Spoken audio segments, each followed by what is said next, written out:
వరకు మీకు సమయం ఉంటుంది. వాక్యము అందజేయవలసిందిగా ప్రేమపూర్వక ఆహ్వానము.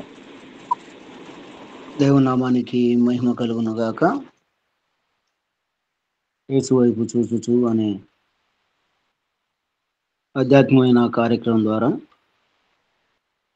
ఇలాగ ఈ ప్రాతకాల సమయంలో దేవుని సన్నిధిలో చేరి పాటల ద్వారా ప్రార్థన ద్వారా దేవాతి దేవుని నామాన్ని కనపరిచే భాగ్యాన్ని దేవుడు మనందరికీ దేవుడు అనుగ్రహింపజేశాడు. పరిశుద్ధ బైబిల్ గ్రంథంలో నుండి హెబ్రీయులకు రాసిన పత్రిక హెబ్రీ పత్రిక 11వ అధ్యాయం 23 నుండి 26 వచనాల వరకు చదువుకుందాం. 23 నుండి 26 వచనాల వరకు చదువుకుందాం. మోషే పుట్టినప్పుడు అతని తల్లిదండ్రులు ఆ శిశువు సుందరుడై ఉండుట చూసి శ్వాసమును బట్టి రాజాజ్ఞకు భయపడక 3 మాసములు అతని దాచిపెట్టారు. మోషే పెద్దవాడైనప్పుడు శ్వాసమును బట్టి ఐగుప్తు ధనము కంటే క్రీస్తు విషయమైన నింద గొప్ప భాగ్యమని ఎంచుకొని అల్పకాల పాప భోగములు అనుభవించుట కంటే దేవుని ప్రజలతో శ్రమ అనుభవించుట మేలని యోచించి ఫరో కుమార్తె యొక్క కుమారుడని అనిపించుకొనుటకు ఒప్పుకొనలేదు. ఏలయనగా అతడు ప్రతిఫలముగా కలగబో బహుమానమందు దృష్టి ఉంచెను. చిన్న మాట ప్రార్థన చేసుకుందామండి. దయాళుడు అయిన తండ్రి, మీ పరిశుద్ధమైన పాదములకు స్తోత్రం. కృపామయుడవు, దయామయుడవు, సత్యస్వరూపి, నీ పాదములకు స్తోత్రం. మితిలేని మీ ప్రేమ చేత గతిలేని మమ్మల్ని ప్రభా మీ పాదాలు పట్టుకోవటానికి ప్రాతకాలపు వేళలో నిన్ను స్తుతించటానికి, ఆరాధించటానికి, గణపరచటానికి మీరు ఇచ్చిన గొప్ప తరుణం కొరకై, అవకాశం కొరకై స్తోత్రం. రాత్రికాలపు వేళ మా దేహాలకు కావాల్సిన నెమ్మదిని, శ్రాంతిని మీరు అనుగ్రహింపజేసి మాకు చక్కటి నిద్రను మీరు అనుగ్రహింపజేశారు.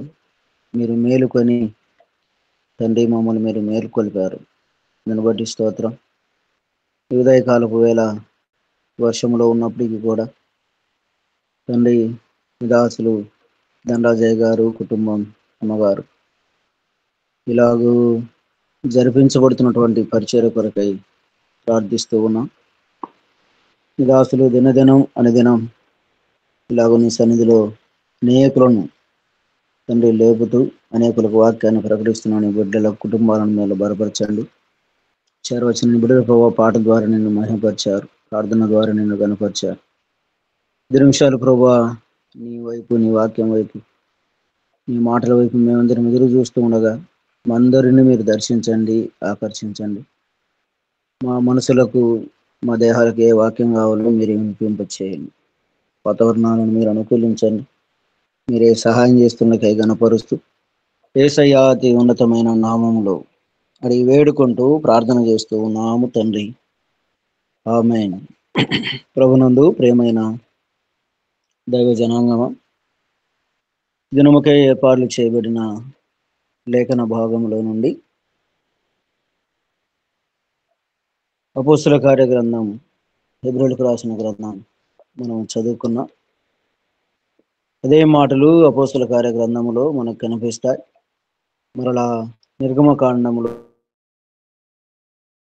కూడా మనం గమనిస్తాం. హెబ్రీయులకు రాసిన పత్రికలో చాలా చక్కటి వివరణ అందులో మనకు కనపడుతూ ఉంది.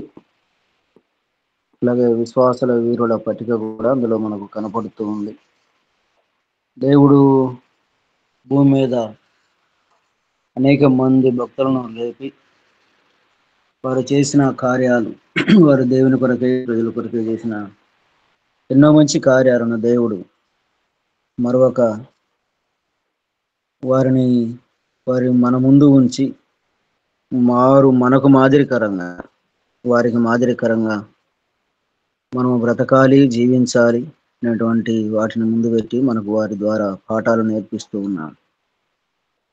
ఈ శుభదినములో బైబిల్ గ్రంథములో నుండి ఒక తల్లిని మనం గమనిస్తూ ఉన్నాం.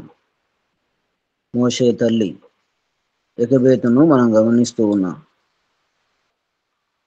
ఆమె రాజాజ్ఞ ఉంది. అక్కడ మనం చదువుతున్నటువంటి మాటల్లో రాజాజ్ఞకు భయపడక అనే మాట మనం చదువుతాం. ఒక ఉత్తమమైనటువంటి తల్లి, ఒక మంచి తల్లి, దేనికి భయపడదు, ఒక దేవాతి దేవునికి మాత్రమే భయపడుతూ ఉంది. అక్కడ శాసించినటువంటి వాడు ఫరో ఉన్నాడు, అధికారి ఉన్నాడు. కానీ ఆమె దేనికి భయపడలేదంటే రాజాజ్ఞకే భయపడలేదు. రాజాజ్ఞకు భయపడకపోతే మరణశాసనం ఉంటుంది, శ్రమలు అనుభవించాలి, బాధలు అనుభవించాలి, లేక మరణాన్ని అనుభవించాలి. రాజాజ్ఞకు భయపడక అనేక మంది బైబిల్ గ్రంథంలో చాలా మంది గొప్ప గొప్ప కార్యాలను వారు జరిగించారు. దానియేలు, వారి ఫ్రెండ్స్, వారి స్నేహితులు, వారు ఇచ్చినటువంటి రాజాజ్ఞకు వారు కూడా భయపడలేదు. ఏదైతే మొక్కాలనుకున్నారో మొక్కమని చెప్పాడు, ఆ మొక్కే దానికి మేము మొక్కము, విగ్రహాలకు మేము నమస్కారము చేయము. రాజా, అగ్నిగుండములో మమ్మల్ని పడవేసిన, సింహబోనులో మేము పడవేసిన, మేము నీ విగ్రహానికి మొక్కమని ఖరఖండిగా చెప్పారు. ఇక ఏ సందేహము లేదు. అక్కడ ఒక చక్కటి మాటను మనం గమనిస్తే, మా దేవుడు మమ్మల్ని రక్షించగలిగినటువంటి వాడు, సమర్థుడు అంటాడు. ఒకవేళ మరీ ఖచ్చితమైనటువంటి మాట, రక్షించినా రక్షించకపోయినా మేము మాత్రం నువ్వు చెప్పినటువంటి ఆజ్ఞను మేము పాటించం అని అంటాడు. ఖచ్చితంగా వారి హృదయంలో నుండి ఏ దేవునైతే వారు విశ్వసించారో, ఏ దేవునైతే వారు ఆరాధిస్తూ ఉన్నారు, ఏ దేవుడైతే గొప్ప దేవుడని వారి మనసులో ముద్రించుకున్నారు, ఆ దేవుణ్ణి ఎప్పుడు ఎన్నడూ విడిచిపెట్టినటువంటి వారు కాదు. విడిచిపెట్టడమే కాదు, ఎన్నో ఆజ్ఞలు వచ్చినప్పటికీ కూడా ఆయన్ను తప్ప, దేవాది దేవుని తప్ప మరొకరిని వెంబడించినటువంటి వారు కాదు, వారి మాట విన్నటువంటి వారు కాదు. అందుకే దానియేలు ఆ దేశంలో ప్రథముడిగా ఉన్నాడు, ముఖ్యుడిగా ఉన్నాడు, అధికారిగా ఉన్నాడు. దేవుడు ఆ బిడ్డను అంచెలంచెలుగా దేవుడు ఆశీర్వదించాడు. ఇక్కడ తల్లి అయిన ఎగబెతును మనం గమనిస్తూ ఉన్నప్పుడు ఆమె కూడా రాజాజ్ఞకు భయపడలేదు. నేడు చట్టాలు భయంకరంగా ఉన్నాయి. చట్టాలు కఠినంగా ఉన్నప్పటికీ కూడా ఆ చట్టాలను లెక్క చేయకుండా అనేక మంది దేవుని సువార్తను మోసుకెళ్ళి ప్రకటించేవారు ఉన్నారు. క్రమాలలో ఆ వరుసలో ఇతర రాష్ట్రాలు, 12 రాష్ట్రాల కొరకై మనం ప్రార్థన చేస్తూ ఉన్నాం. ఆ 12 రాష్ట్రాలే కాదు, భారతదేశంలో ఉన్న 28 రాష్ట్రాల కొరకే కూడా మనం ప్రార్థిస్తూ ఉన్నాం. దేవుడు ఎక్కడ ఏ విధానాలు, శ్రమలు, బాధలు ఇవి కలుగుతూ ఉన్నాయి, కానీ శ్రమలో నెమ్మదినివ్వాలని మనం ప్రార్థన చేస్తూ ఉన్నాం. అలాగే రాజాజ్ఞకు భయపడినటువంటి తల్లిని మనం గమనిస్తూ ఉన్నప్పుడు మోషే తల్లిదండ్రులు గురించి మనం ఎరిగినటువంటి వారమే, వారి అన్నదమ్ముల గురించి మనం ఎరిగినటువంటి వారమే. వారి కుటుంబం మొత్తం దేవుని పరిచర్యలో కొనసాగినటువంటి వారు మనకు కనపడుతూ ఉన్నారు. దేవుడే ఎన్నుకొని ఏర్పాట్లు చేసుకొని, అమరాము ఎకేబేతులను ఎన్నుకొని ఏర్పాట్లు చేసుకొని ఒక చక్కటి కుటుంబాన్ని, ఒక మంచి కుటుంబాన్ని దేవుడు వారికి అనుగ్రహింపజేశాడు. అహరోను, మిరియాము, మోషే, ముగ్గురు కుమారులు, ఒక కుమార్తె. చక్కగా దేవుని పరిచయలో కొనసాగుతున్న దేవుని బిడ్డలని మనం గమనిస్తాం. ఆఖరి వచనాలు కూడా దాన్ని మనం ధ్యానం చేద్దాం.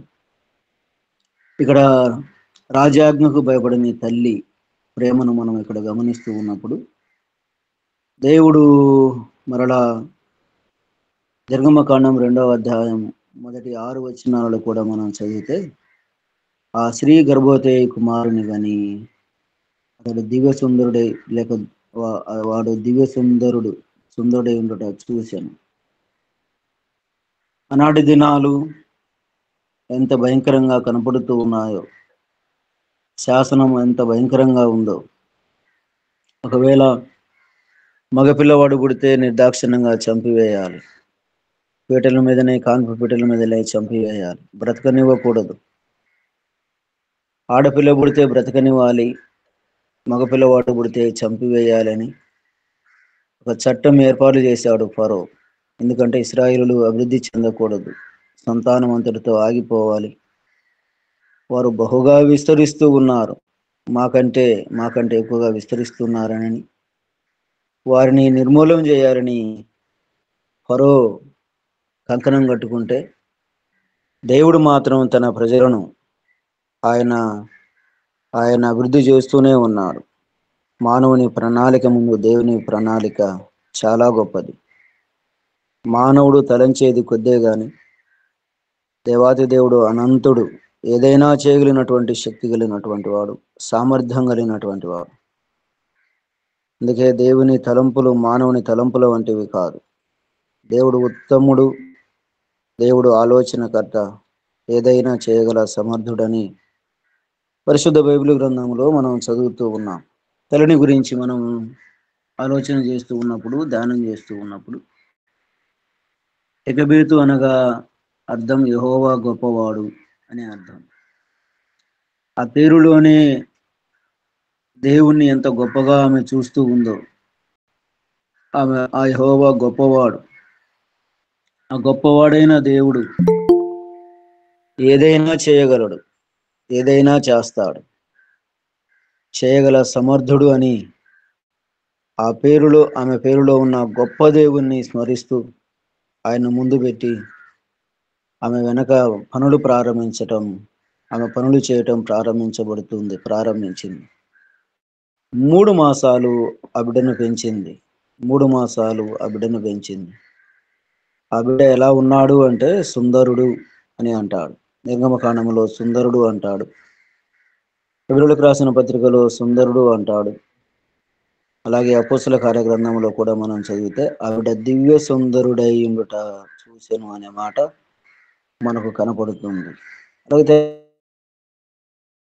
ఆ బిడ్డ పుట్టినప్పుడు ఎంత అందంగా ఉన్నాడో, ఎంత సుందరంగా ఉన్నాడో మనం గమనిస్తూ ఉన్నాం.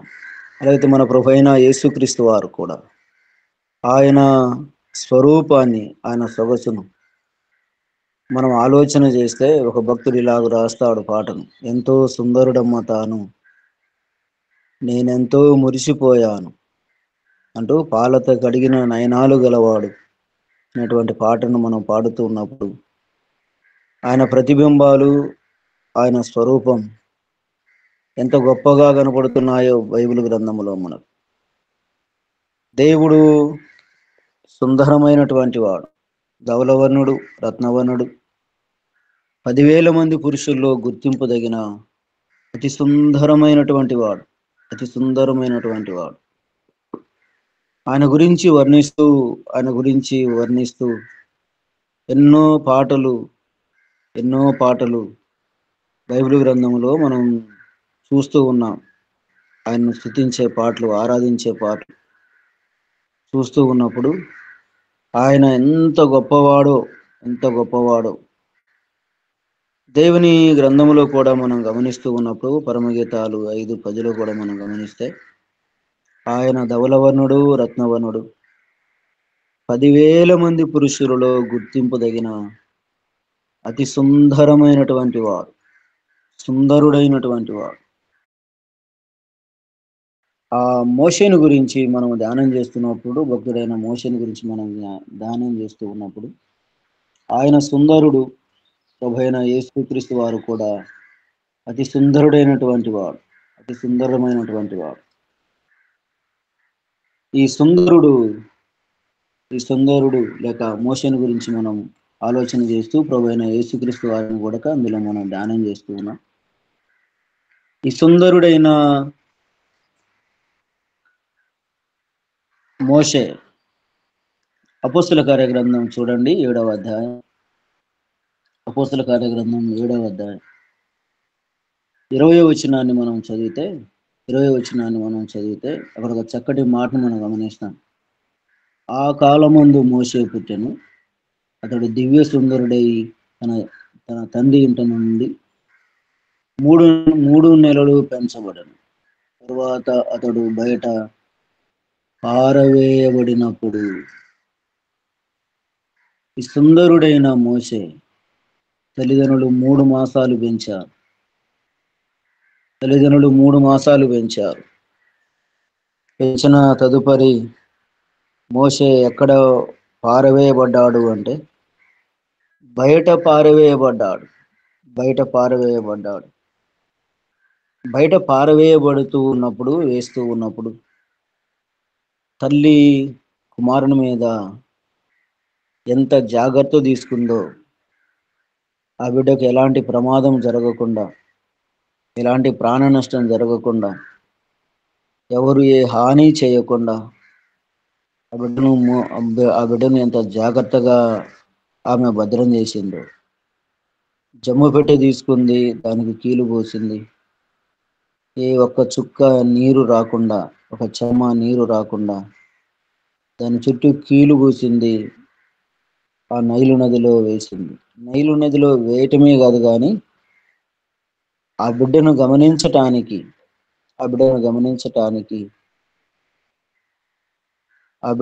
నిర్గమకాండం 2వ అధ్యాయం 3వ వచనంలో ఆ మాట మనకు కనిపిస్తూ ఉంది. ఆ బిడ్డను గమనించటానికి తన అక్కయ్య అయిన మిరియామును పెట్టిందండి. మిరియామును పెట్టింది. అంటే అక్కడ మనం గమనిస్తున్నటువంటి మాట ఏంటంటే, జ్ఞానవంతురాలైనటువంటి ఎగేబేతును మనం గమనిస్తాం. జ్ఞానవంతురాలు. ఆమె హెబ్రీయులకు రాసిన పత్రిక 11వ అధ్యాయం 23వ వచనంలో విశ్వాసము కలిగిన ఎగేబేతును మనం గమనిస్తాం. ఆమె పేరులోనే గొప్పవాడు, యెహోవా గొప్పవాడు అనేటువంటి మాట మనం గమనిస్తూ ఉన్నప్పుడు, దేవాతి దేవుడు కీర్తన గ్రంథం 126వ అధ్యాయం 3వ వచనంలో యెహోవా మన కొరకు గొప్ప కార్యములు చేసెను. గొప్పవాడైన దేవుడు మన కొరకు, ఈ బిడ్డ ఎన్నో గొప్ప కార్యాలు జరిగించాలని దేవుని గొప్పతనాన్ని ఎరిగినటువంటి తల్లి ఎకబేతు. ఆ బిడ్డ కూడా గొప్ప కార్యాలు చేయాలని దేవుడు ఎన్నుకుని ఏర్పాటు చేశాడని నమ్మి ఆ బిడ్డను పెంచుతూ ఆమెలో ఉన్నటువంటి త్యాగాన్ని మనం గమనిస్తాం. అంటే విశ్వాసము కలిగింది. జరగబోయే సంగతులను గ్రహిస్తూ, జరిగే కార్యాలను గమనిస్తూ దేవుని వైపు విశ్వాసం ఉంచింది. దేవుడు ఖచ్చితంగా నా బిడ్డను రక్షిస్తాడు, కాపాడుతాడని విశ్వాసము చేత వదిలిపెట్టింది. ఆమె నమ్మకం, దేవుని మీద ఉన్నటువంటి నమ్మకం, ఆ బిడ్డ ఆ తల్లి ప్రార్థన, ఆ తల్లి దీవెన బిడ్డను బ్రతికించింది. అంత మాత్రమే కాదు, మనం చదువుకున్నటువంటి దానిలో నిర్గమకాండం 2వ అధ్యాయం 3వ వచనంలో జ్ఞానవంతురాలైనటువంటి ఎకేబేతును మనం గమనిస్తాం. సామెతల గ్రంథం 14వ అధ్యాయం 1వ వచనంలో జ్ఞానవంతురాలు తన ఇల్లును కట్టును, మూఢురాలు తన ఇంటిని పెరిగివేయును. జ్ఞానము కలిగినటువంటి తల్లి ఎకెబేతు, విశ్వాసం కలిగినటువంటి తల్లి ఎకెబేతు. దేవుని గొప్ప కార్యాలు చూడాలి అని దేవుడు తన బిడ్డ ద్వారా ఎన్నో కార్యాలు జరిగించాలని తలంచి ఆమె అనుకొని ప్రార్థనాపూర్వకంగా విశ్వాసం కలిగింది. ప్రార్థనాపూర్వకంగా ఆ బిడ్డను వదిలివేసింది. జ్ఞానం కలిగి స్త్రీగా మనకు కనపడుతూ ఉంది. మాత్రమే కాదు, ఆమె నిరీక్షణ కలిగి కనిపెట్టిన ఎగబేతును మనం గమనిస్తాం. ఇక్కడ ఒక చక్కటి మాటను మనం ఆలోచన చేస్తూ ఉన్నప్పుడు, బిడ్డను వదిలిపెట్టింది, కుమార్తెను కావిలించింది. రాజకుమార్తె స్నానానికి వచ్చింది, చూస్తూ ఉంది ఈ బిడ్డ హెబ్రీయుడే. చూసి గమనించింది ఈ బిడ్డ హెబ్రీయుడే. ఎవరు పెంచగలరు, ఎవరు ఈ బిడ్డను నా కొరకు పాలిచ్చి పెంచగలరు అని ఆమె గమనిస్తూ ఉన్నప్పుడు మిరియాము వెళ్ళింది, చూసింది. ఈ బిడ్డను నా కొరకు పాలిచ్చి పెంచే ఒక తల్లి కావాలి అంటే మా ఫలానామ ఉంది, ఆమె పెంచగలదు అని చెప్పింది. చూసారా, దేవుడు చేయగలిగినటువంటి కార్యాలు ఎంత అద్భుతంగా కనిపిస్తాయో.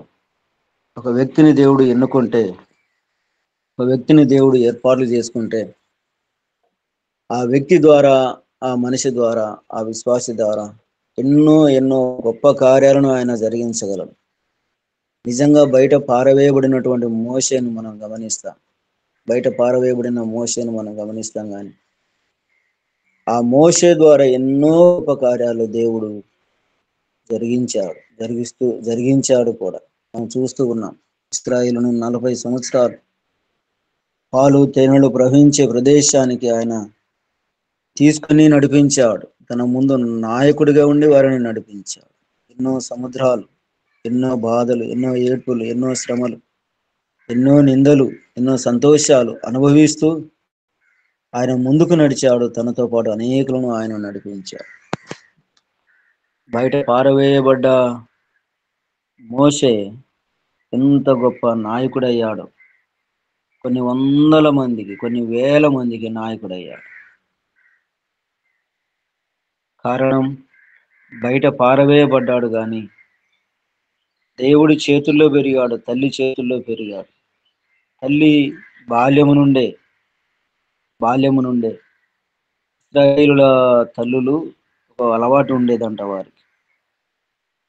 వారు పాలిస్తూ యెహోవా గొప్పవాడు, దేవుడు గొప్పవాడు అని వారు చెవిలో చెప్పేవారంట.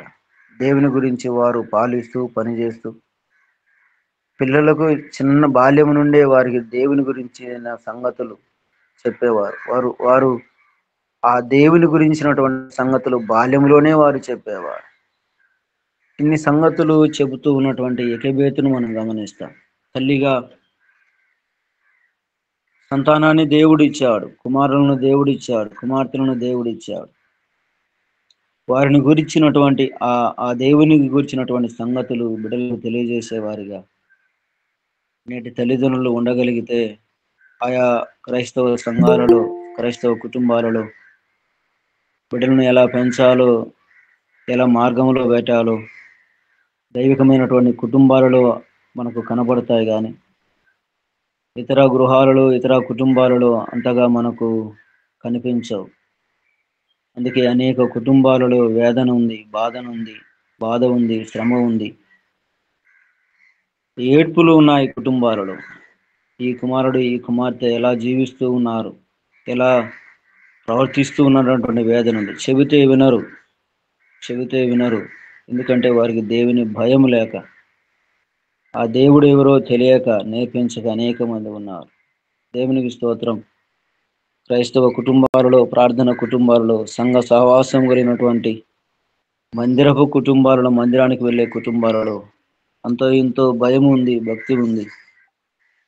బిడ్డలు ఒకవేళ ఇటుగా ఉన్నప్పటికీ కూడా తల్లిదండ్రులు చెప్పినప్పుడు, తల్లిదండ్రుల మాట విన్న బిడ్డలు వారు అభివృద్ధి చెందుతూ ఉన్నారు, ఆశీర్వదించబడుతూ ఉన్నారు. వీటికి మనం నేర్చుకోవాల్సినటువంటి సంగతి ఏంటంటే, దేవుని మందిరానికి వెళుతున్నటువంటి బిడ్డలకు ఆశీర్వాదం ఉంది. తీసుకుని వెళుతున్న తల్లిదండ్రులకు వారికి ఆశీర్వాదం ఉంది. అలాగే తల్లి అయిన యెకోబేతు తన బిడ్డ బాల్యములో ఉన్నప్పుడే, పెంచబడుతూ ఉన్నప్పుడే ఆ బిడ్డకు దేవుని గురించినటువంటి సంగతులు, వారి బాధ, వారి వేదన తెలియజేస్తూ ఆ దేవుడు నడిపించగలడు, ఆ దేవుడు మనకు విముక్తిని చేయగలడు అనేటువంటి వాటిని తల్లి అయిన యెకోబేతు నేర్పించింది. అందుకే ఎఫెసీ పత్రిక 6వ అధ్యాయం మొదటి 2 వచనాల్లో మనం గమనిస్తే, మీరు మీ బిడ్డలను మీరు పెంచండి, అలాగ పెంచగలిగితే వారు దీర్ఘాయుష్మంతులు అవుతారు. వారిని క్రమశిక్షణలో పెంచాలి, శిక్షలో పెంచాలి.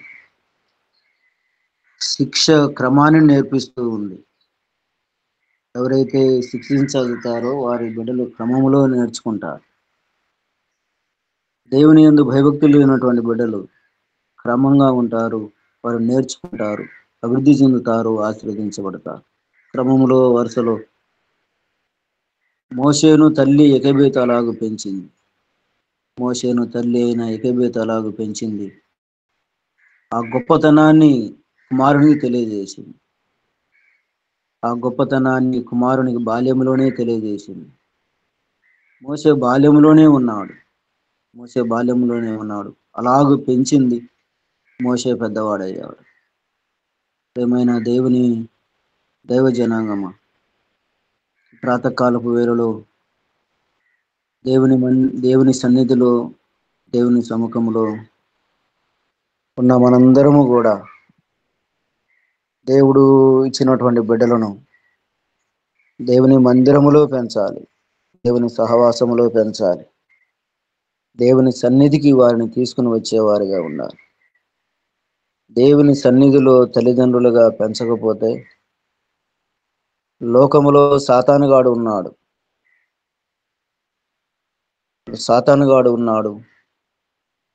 వాడి ఇష్టానుసారంగా వారిని పెంచుతాడు. బాధ్యత మనం తీసుకోకపోతే, తల్లిదండ్రులుగా మనం బాధ్యత తీసుకోకపోతే లోకములో సాతానుగాడు ఉన్నాడు, వాడు బాధ్యత తీసుకుంటాడు. మనం మందిరానికి అలవాటు చేస్తే వాళ్ళు గొప్పవాళ్ళు అవుతారు. ఒకవేళ వారు సాతాను చేతిలో పడితే వారు తల్లిదండ్రులకు అవమానం తెచ్చేవారుగా ఉంటారు, నిందలు తెచ్చేవారుగా. వాడి ఇష్టం, సాతానుగాడి ఇష్టం. ఎటైనా వాడు తయారు చేస్తాడు, ఎటైనా తీసుకుని వెళతాడు. తద్వారా జరిగేది ఏంటి? కుటుంబానికి నష్టం, బాధ, వేదన. ఈ కుమార్తె ఎలా అయిందే అని తలలు పట్టుకున్న ప్రయోజనము లేదు. ముందు భారం, బాధ్యత ఏంటంటే తల్లిదండ్రులుగా దేవుని సన్నిధిలో పెంచాలి, దేవుని సముఖములో పెంచాలి. దేవుడు బాల్యజన్మలో ఎందే సృష్టికర్తను స్మరణకు తెచ్చుకుంటాడు. జ్ఞానైన సొలొమోను జ్ఞాపకం చేస్తాడు. వారిని పెంచగలిగితే దేవుడు అలాగూ బిడ్డలను ఆశీర్వదిస్తాడు. అలాగూ తల్లి పెంచింది, ఆ బిడ్డ గొప్పవాడయ్యాడు. రెండు మాటలు నేను జ్ఞాపకం చేస్తాను. బయట పారవేయబడినటువంటి మోషే మనం గమనిస్తూ ఉన్నప్పుడు ఈ బయట పారవేయబడినటువంటి మోషే ఎంత గొప్పవాడయ్యాడు. దేవుని చిత్తం, దేవుని ప్రణాళిక మోషే మీద ఉంది కాబట్టి బయట పారవేయబడినటువంటి మోషే ఎంత గొప్పవాడయ్యాడు. 40 సంవత్సరాలు ఇశ్రాయేలునకు నాయకుడిగా ఉన్నాడు. నాయకత్వపు లక్షణాలు నేర్చుకున్నాడు, దేవుడే నేర్పించాడు. 40 సంవత్సరాలు గొర్రెల కాపరిగా ఉన్నాడు. 40 సంవత్సరాలు ఫరో ఇంటిలో ఉన్నాడు. సకల విద్యలు అభ్యసించినటువంటి వాడు, అన్నిటినీ అభ్యసించినటువంటి వాడు. దేవుని చిత్తం ఎక్కడ నేర్చుకోవాలో, ఎక్కడ పాఠాలు నేర్చుకోవాలో దేవుడు మోషేకు నేర్పించాడు. రాజనీతిని, రాజాజ్ఞలను పాటించటానికి నాయకపు లక్షణం కావాలి అంటే రాజుల దగ్గర పెరగాలి. అలాగూ 40 సంవత్సరాలు పెరిగాడు. ఓపిక, త్యాగం, సహనం కావాలి అంటే గొర్రెల దగ్గరకు తీసుకుని వచ్చాడు. గొర్రెల దగ్గర సహనం ఉండాలి, కోపం ఉండకూడదు, విసుగు ఉండకూడదు. అన్ని గొర్రెలను పోషించాలి అంటే, వాటిని పోషించి సాకాలి అంటే ఎంత సహనం కలిగి ఉండాలో. మోషే నిజముగా ఐగుప్తు దేశములో ఉన్నాడు, రాజాజ్ఞలను పాటించాడు, అన్ని సకల విద్యలను అభ్యసించాడు. రెండవ మెట్లోనికి వస్తే అంత గొప్పవాడు, సకల విద్యలు అభ్యసించినటువంటి వాడు, నీతిని అనుసరించినటువంటి వాడు, నేర్చుకున్నటువంటి వాడు. మరలా ఎక్కడికి దేవుడు తీసుకుని వచ్చాడంటే, నువ్వు ఇక్కడ ఉండవలసినటువంటి పని లేదు. ఆ విషయాలు కూడా మనం ఎరిగినటువంటి వారమే. నువ్వు ఇక్కడ ఉండవలసిన పని లేదు, రా అని ఇత్రో ఇంటికి తీసుకుని వెళ్ళాడు. అక్కడ కాపరిగా ఉన్నాడు. 40 సంవత్సరాలు కాపరిగా ఉన్నాడు. సహనం, ఓర్పు కలిగి ఉన్నాడు. ఆ సహనము, ఓర్పు ఇవన్నీ ఎక్కడ దేవుడు నేర్పించాడంటే అరణ్యములో దేవుడు మోషేకు నేర్పించాడు.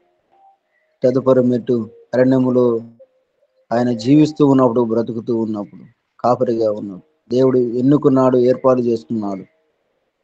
తగిన జ్ఞానం వచ్చింది, వయసు వచ్చింది, నాయకత్వ లక్షణాలు వచ్చాయి, ఓపిక వచ్చింది. రాని తీసుకుని వెళ్ళి ఏ ఫరో ఇంటిలో నుంచి అయితే వచ్చాడో, రాజ్యం నుంచి అయితే వచ్చాడో అక్కడికి తీసుకుని వచ్చి మరలా ఫరో ముందు నిలబెట్టాడు. ఫరో ముందు నిలబెట్టాడు. ఎన్నో అద్భుతాలు చేయగలిగాడు. ఆ ఆ దేశంలో ఉన్న, ఐగుప్తులో ఉన్న ప్రజలను తీసుకొని బయటకు వచ్చాడు. 40 సంవత్సరాలు 40 సంవత్సరాలు వారిని అందరినీ దేవుడు కాపాడుతూ ఉన్నాడు. నాయకుడిగా మోషే కూడా వారిని కాపాడుతున్నాడు. నీళ్లు కావాలంటే నీళ్ళు ఇచ్చాడు, అన్నం కావాలంటే అన్నం ఇచ్చాడు, మాంసం కావాలంటే మాంసం ఇచ్చాడు. వారు విసిగించిన ఒకవేళ బాధించిన బాధను అనుభవించాడు గాని వారిని మెట్టుకు వారిని పాలు తేనెలు ప్రవహించే దేశానికి దేవుని సంకల్పం ద్వారా మోషే నడిపించాడు.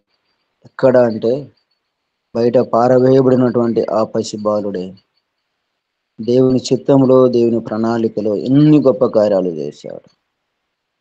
ఇక్కడ మరొక మాట మనం గమనిస్తూ ఉన్నప్పుడు, మన ప్రభు అయిన యేసుక్రీస్తు వారు హెబ్రీయులకు రాసిన పత్రిక 13వ అధ్యాయం 12వ వచనంలో, గవిని వెలుపల యేసుక్రీస్తు వారు శ్రమ పొందెను.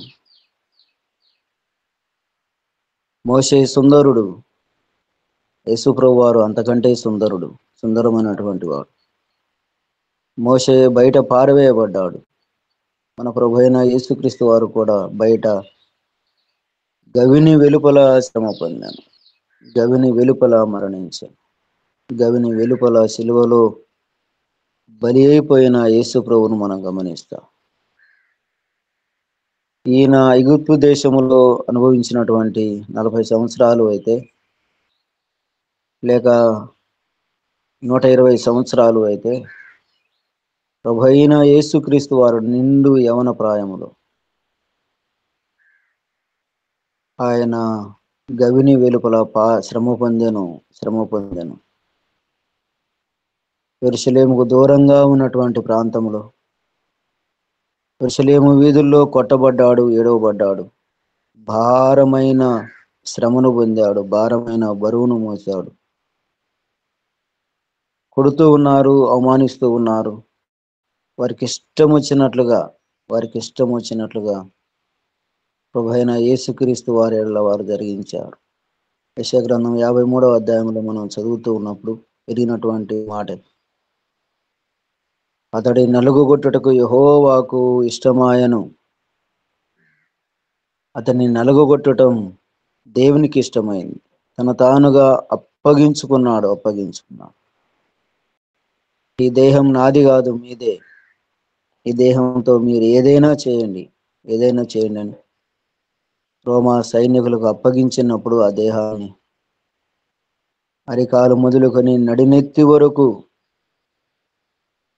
ఆయనను ఎంతో శ్రమను, బాధను ఆయనను పెట్టారు. తలలో ముళ్ళ కిరీటం, దేహముతో కొరడా దెబ్బలు, కాళ్ళలో మేకులు, చేతుల్లో మేకులు, ఆపాదమస్తకం తల నుంచి కాళ్ళ వరకు చూడటానికి ఆకారము లేనివానిగా ఆయన కనపడ్డాడు. అత్యున్నతమైన సింహాసనమందు ప్రభు ఆసీనుడై ఉండగా నేను చూసి తిని అంటాడు భక్తుడైన యెషయా. ఆ సుందరుడైన దేవుడు, అతి సుందరుడైనటువంటి దేవుడు, పాలతో కడిగిన నయనాలు కలిగినటువంటి వాడు, దివ్య సుందరుడైన యేసు ప్రభువారు మానవుని పాప క్షమాపణ నిమిత్తం, మానవుల విమోచన నిమిత్తం, దేవునికి మానవునికి ఉన్నటువంటి పాపాన్ని కడిగివేయటానికి, దూరం చేయటానికి అతి సుందరమైన పట్టణాన్ని వదిలిపెట్టి దేవాది దేవుడు పశువుల తొట్టిలోనికి వచ్చాడు, పశువుల పాకలోనికి వచ్చాడు. పశువుల తొట్టిలో, పశువుల పాకలో ఆయన పరుండబెట్టారు. చూసినటువంటి వారికి ఆశ్చర్యం, ఇంత గొప్ప దేవుడు భూమి మీదకి వచ్చాడు. ప్రపంచంలో మహా గొప్ప వింత ఏంటంటే దేవుడు భూమి మీదకి రావటం మహా వింత. ఈనాడు ప్రపంచంలో 7 వింతలు అని మనం గమనిస్తాం. బొబులోను అలా కొన్ని చైనా కూడా కొన్ని. ఈ వింతల కంటే దేవుడు రావటం గొప్ప వింత. దేవుడు రావటం గొప్ప గొప్ప సంగతి. ఆ దేవుడే భూమి మీదకి వచ్చాడు. మోషే ఏ విధంగా అయితే బయట పారవేయబడ్డాడో ప్రభువైన యేసుక్రీస్తు వారు కూడా గవిని వెలుపల శ్రమ పొందాడు. మోషే బయట పారవేయబడ్డాడు. దేవుని ప్రజలను వారు పరిపాలించాడు. నాయకుడిగా ఆయన నడిపించాడు పాలుతీనుడు ప్రవహించే దేశాన్ని. మన ప్రభువైన యేసుక్రీస్తు వారు కూడా మోషే 40 సంవత్సరాలు నడిపిస్తే ప్రభువైన యేసుక్రీస్తు వారు కూడా ఆయన నడిపించినటువంటి వారు, ఆయన మాట విన్నవారు, ఆయనలోనికి వచ్చినటువంటి వారు, ఆయన సన్నిధిలో మోకరిల్లినటువంటి వారికి ఎన్ని సంవత్సరాలు ఆయనతో కలిసి జీవించే సహవాసాన్ని ఇస్తాడు, ఆయనతో ఉండే భాగ్యాన్ని ఇస్తాడు అంటే దేవాతి దేవుడు కొన్ని యుగ యుగాలు ఆయనతో గడిపే భాగ్యాన్ని దేవుడు ఇస్తాడు. కొద్ది దినాలే గాని మానవునికి భూమి మీద పుట్టి బ్రతికి 80, 60, 50, 40 సంవత్సరాలు జీవించగలం. కానీ భూమి మీద ప్రభువును నమ్మి, ప్రభువుని విశ్వసించి, ప్రభువును లోకరక్షకునిగా అంగీకరించి పాపాలు క్షమించే దేవుడిని నమ్మి విశ్వసించి బాప్తిసము ద్వారా ఆయన బిడ్డలుగా ఆయన సొత్తుగా ఉంచి నమ్మి ఆయన సొత్తుగా అవ్వబడితే ఆయన ముద్రించి తన సన్నిధిలో, తన రాజ్యంలో యుగ యుగాలు ఆయనతో గడిపే భాగ్యం దేవుడు అనుగ్రహిస్తాడు. గవిని వెలుపల శ్రమ పొందాడు మానవుని నిమిత్తం. గవిని వెలుపల అవమానాన్ని పొందాడు. గవిని వెలుపల మరణాన్ని పొందాడు. అలాగూ మరణించిన యేసు ప్రభువారు మళ్ళా అలాగే ఉండలేదు. మరణించిన యేసు ప్రభు అలాగే ఉండలేదు. 3వ దినాన లేచాడు. సమాధిని గెలిచాడు. సావుని గెలిచాడు. ఓ మరణమా నీ ముల్లెక్కడ? ఓ మరణమా నీ విజయం ఎక్కడ? మరణపు ముల్లును ఓడించి విరిచి విజయుడిగా, విజేతగా బయటపడ్డాడు. అదే క్రైస్తవానికి ఒక ప్రాముఖ్యమైనటువంటి. యేసు ప్రభు పునరుత్థానుడు కాకపోతే మనకింత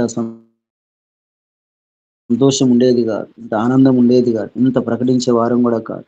ఆయన పునరుత్థానుడు అయ్యాడు. ఆయన తండ్రి దగ్గరికి వెళ్ళాడు. మరలా ఆయన రాబోతూ ఉన్నాడు. ఆయనను నమ్మి విశ్వసించి ఆయన పాదాలు పట్టుకుంటూ దినదినం అనుదినం ఆయన ఆరాధించగలిగినటువంటి వారు, మహిమపరుచగలిగినటువంటి వారు ఆయన సన్నిధిలో ఉంటారు. ఆయన గవిని వెలుపల పారవేయబడ్డాడు కానీ శ్రమ పొందాడు కానీ ఆయన ఉండే స్థలములో దేవుడు మనలను అలాగూ ఉంచటానికి ఆయన వెళ్ళాడు. 14వ అధ్యాయంలో యోహాను సువార్తలో మనం చదువుతాం కదా, నేనుండు స్థలములో మీరుండు లాగున మరలా వచ్చి మీకు స్థలము సిద్ధపరచడానికి వెళుతూ ఉన్నాను. నేనుండు స్థలంలో మీరుండు లాగున నేను మరలా వచ్చి మిమ్మల్ని నేను ఏం చేస్తానంటే తీసుకొని వెళతాను. ఆయనతో సహవాసం, ఆయన సన్నిధిలో చేరాలి అంటే ఏకైక మార్గం, ఒకే ఒక్క మార్గం. డబ్బులు ఇవ్వాల్సిన పని లేదు, తలనీలాలు సమర్పించవలసిన పని లేదు, ఏమి మనదంటూ దేవునికి ఇవ్వవలసినటువంటిది ఏమీ లేదు. ధనమైనా లేక మనకున్నదేనిది ఏదైనా ఇల్లైనా వాకిలి ఇవ్వాల్సిన పని లేదు. కేవలం ఈ చెడిపోయిన హృదయాన్ని, పాపభూయిష్టమైనటువంటి శరీరాన్ని, మనస్సును, దేవా నేను పాపిని అంటే గవిని వెలుపల శ్రమ పొందాడు. మనం ఇంటిలోనే మోకరిల్లితే ప్రభు సన్నిధిలో ప్రార్థన చేసి పాపిగా ఉన్న నిన్ను లేక పాపిగా ఉన్న మనమను మోక్ష మార్గంలోనికి నడిపిస్తూ ఉన్నాడు. దేవుడు మోసేలో నుండి గొప్ప విషయాలు మనం నేర్చుకుంటూ ఉన్నప్పుడు ఇంకా చాలా పాఠాలు ఉన్నాయి. చాలా విషయాలు మనం ధ్యానిస్తే చాలా సంగతులు ఉన్నాయి. తల్లి అయినటువంటి ఎకేబేతు విశ్వాసం, నిరీక్షణ, ప్రార్థనాపరురాలు, అలాగే ఆ కుమారుడు కూడా ఎంతో గొప్పవాడయ్యాడు అంటే బయట పారవేయబడినటువంటి వాడు, రాజాజ్ఞకు భయపడినటువంటి తల్లిని మనం గమనిస్తాం. అలాగే ధైర్యముతో చేసినటువంటి త్యాగపూరితమైనటువంటి ఆ కుమారుడు ఎంత గొప్పవాడయ్యాడో ఈనాడు చరిత్రలో స్వర్ణక్షరాలతో మనం చదువుతూ ఉన్నాం, నేర్చుకుంటూ ఉన్నాం. బైబిల్ తెరిస్తే మోషే గురించి నోట మాట రాకుండా మానదు. అంత గొప్పవాడు, నాయకుడైనటువంటి వాడు. 120 సంవత్సరాలు భూమి మీద బ్రతికాడు, జీవించాడు, ఎందరినో నడిపించాడు. మన ప్రభు అయిన యేసుక్రీస్తు వారు కూడా 33.5 సంవత్సరాలు భూమి మీద బ్రతికాడు, జీవించాడు, ప్రపంచాన్నే వెలిగించాడు. ప్రపంచంలో ఉన్న చీకటి సామ్రాజ్యాలు అన్నిలను వెలిగించాడు. ఖండాలు వెళ్ళిపోయాయి, అడవులు వెళ్ళిపోయాయి. ఎక్కడికైతే మానవుడు వెళ్ళలేదు, దేవుడు వెళ్ళాడు, వారికి మాటలు ప్రకటించాడు. ఎక్కడెక్కడో దేశ దేశాలు అడవులు అనాగరికుల మధ్యకు దేవుని సువార్త వెళ్ళింది. కారణం దేవుని సంకల్పం, దేవుని చిత్తం. అలాగైతే ప్రభువులో ఉన్నటువంటి గొప్పతనాన్ని మనం గమనిస్తూ ఉన్నప్పుడు దేవుడు మనందరికీ రాజ్యాన్ని సిద్ధపరచడానికి, పరలోక రాజ్యాన్ని ఇవ్వటానికి ఆయన వెళ్ళాడు, తిరిగి రాబోతూ ఉన్నాడు. ఆయన వచ్చేది ఖాయం, విశ్వాసులు ఎత్తబడేది ఖాయం, సంఘం ఎత్తబడేది ఖాయం. ఆయనతో పాటు ఉండే భాగ్యం దేవుడు మనకు ఆయన అనుగ్రహింపజేశాడు. గ్రంథం 3:20 ఆయనతో సింహాసనం మీద కూర్చుండబెట్టే భాగ్యాన్ని దేవుడు ఇచ్చాడు. అంత గొప్ప భాగ్యాన్ని దేవుడు మనకు అనుగ్రహింపజేసినప్పుడు ఆయన విశ్వసించి నమ్మకంగా జీవించగలిగితే దేవునితో ఉండే సంతోషాన్ని దేవుడు మనకి ఇస్తాడు, ఆనందాన్ని ఇస్తాడు. భూమి మీద అనుభవించినటువంటి సంతోషం కంటే, సమాధానం కంటే ఆయనతో ఉంటే ఇంకెంత భాగ్యం. ఆయనతో ఉంటే ఎంత గొప్ప, అక్కడ సుఖం ఉంటుంది, సమాధానం ఉంటుంది, సంతోషం ఉంటుంది. అంత గొప్ప రక్షకుని అంగీకరించిన మనం ఎంత భాగ్యవంతులం. అక్కడ ఒక్క మాట మీకు నేను జ్ఞాపకం చేసి ముగిస్తాను. మీకా గ్రంథం 6:4 మిరియామును గురించి, అహరోను గురించి, అలాగే మోషేను గురించి ధ్యానం మనం ఆలోచన చేస్తే, చదివితే ఒక కుటుంబం, ఆ కుటుంబం వలె, ఎకబేతు కుటుంబం వలె మన కుటుంబాలు ఉండగలిగితే దేవుడు ఆశీర్వదిస్తాడు, బలపరుస్తాడు. అట్టి కృప దేవాది దేవుడు మీట్లో ఉన్న మన కుటుంబాలు దీవించి ఆశీర్వదించబడును గాక. అలాగ ప్రార్థన చేద్దాం. సమయం ఇచ్చినటువంటి దేవుని బిడ్డలకు, ధనరాజయ్య గారికి, కుటుంబానికి, చేరవచ్చిన మీకు అందరికీ ప్రభునామములో వందనాలు తెలియజేస్తూ ఈ మాటలు ముగిస్తున్నాను. వందనాలండి. ఆమేన్. ఆమేన్. ఎదిరింపాలేదెవరిన్, లేదే కపటము నోట, ఎదిరింపాలేదెవరిన్, లేదే కపటము నోట, యెహోవనలుగగొట్టెన్, మా వ్యాధిని కలిగించెన్. యెహోవనలుగగొట్టెన్, మహావ్యాధిని కలిగించెన్. రాజాజ్ఞకు భయపడక. యోకబేదు, మోషే తల్లి తండ్రి. అయితే ఈ మోషే మిక్కిలి సాత్వికుడు. దేవుని ఇల్లంతటిలో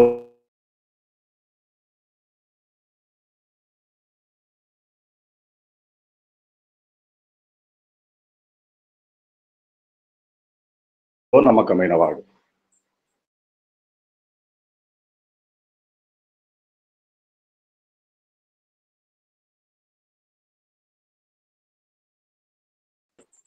ఏ కపటము లేదు, ఎవరిని ఎదిరింపనైనడు లేదు.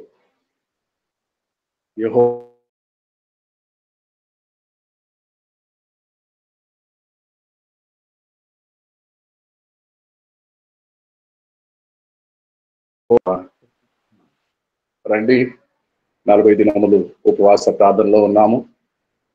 కొందరు బ్రేక్ఫాస్ట్ మానేస్తున్నారు,